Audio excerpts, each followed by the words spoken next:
espalhada pelo Brasil e pelo mundo, né, Lívia? Exatamente, a gente vai seguir agora para falar com o Luca Bassani e só até trazendo uma reflexão aqui para quem está acompanhando a gente. Obviamente que o espaço aéreo de Israel e a região por onde esses foguetes e esses mísseis transitam são duas áreas diferentes.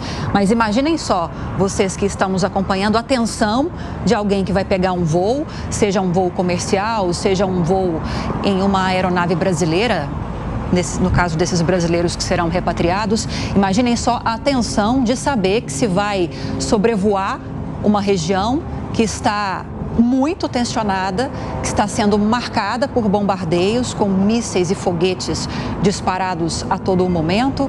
Então existe, claro, um desejo muito grande de sair da região. É desesperador uma situação como essa. Nós aqui na tranquilidade do Brasil, apesar de toda a violência que a gente enfrenta diariamente, não temos ideia da tensão que essas pessoas enfrentam no momento de guerra, mas fica sim, claro, essa tensão de famílias que vão sobrevoar, né, que vão passar por um espaço aéreo que, de certa forma, se sente ameaçado diante de tudo isso que está acontecendo. Agora, como eu prometi para você, vamos falar agora com o Luca Bassani, porque os protestos pró-Palestina foram registrados nas últimas horas pela Europa. Após o aumento dessas tensões na faixa de Gaza, uma manifestação reuniu centenas de pessoas em uma das principais praças de Munique, na Alemanha, onde está o Luca Bassani. Tem informações ao vivo para a gente. O Luca trouxe ontem informações a respeito de tensionamentos que estão acontecendo em vários pontos da Europa. Um restaurante em Londres chegou a ser atacado por causa dessas questões, dessas tensões que a gente está acompanhando. Agora, a respeito desses protestos que eu citei, Luca, como é que está a repercussão desse especificamente por aí que eu citei? Bom dia, Lívia, Rafael e todos que acompanham essa cobertura histórica aqui pela Jovem Pan News. Nós vemos que esses protestos, eles acabam colocando os governos europeus em uma posição complexa. No caso da Alemanha, obviamente, que já repudiou todos os ataques terroristas do Hamas e mandou seu apoio a Israel. Inclusive, várias cidades alemãs acordaram com cores em homenagem à bandeira de Israel, inclusive aqui em Munique, a nova prefeitura da cidade, chamada de Neues Rathaus, que nós temos aqui no centro de Munique, a Praça de Marienplatz, também tinha as cores da bandeira de Israel, e esse foi o local escolhido por manifestantes pró-Palestina para realizarem as suas manifestações. 200 deles foram contabilizados pela polícia, muitos deles pedindo a liberação do povo palestino contra o que eles chamam de um estado de apartheid.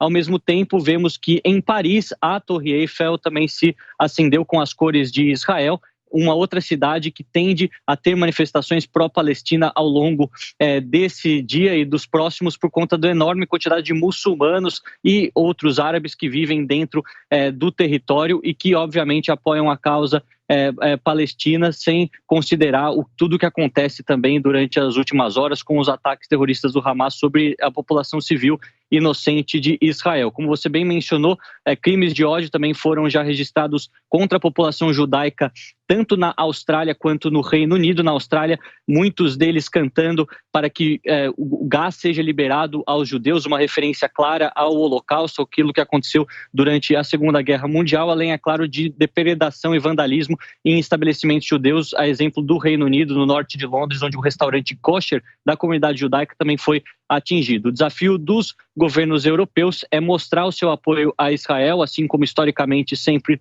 tomaram essa posição, ao mesmo tempo que tentam acabar com esse processo de radicalização de alguns grupos da sociedade que utilizam este momento para se manifestar e, obviamente, causam tensões internas que podem também fazer com que a Europa volte a ser alvo de ataques, assim como foi no passado. Nós vamos continuar acompanhando para atualizar nossa audiência ao longo desse dia e também as manifestações dos líderes europeus ao longo desta terça-feira. A gente tem acompanhado, né, Luca, principalmente com a sua ajuda, essas manifestações desses países europeus.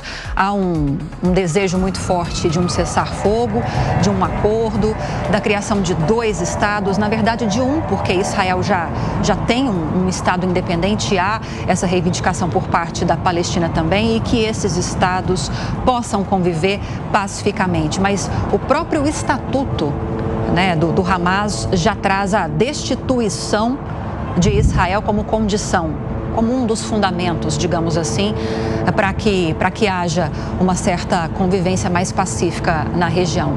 É um conflito que não tem dia para acabar, a gente segue acompanhando imagens ao vivo da faixa de Gaza. Sons de sirenes a gente continua ouvindo a todo momento, aviões sobrevoando cada vez com mais intensidade o espaço aéreo.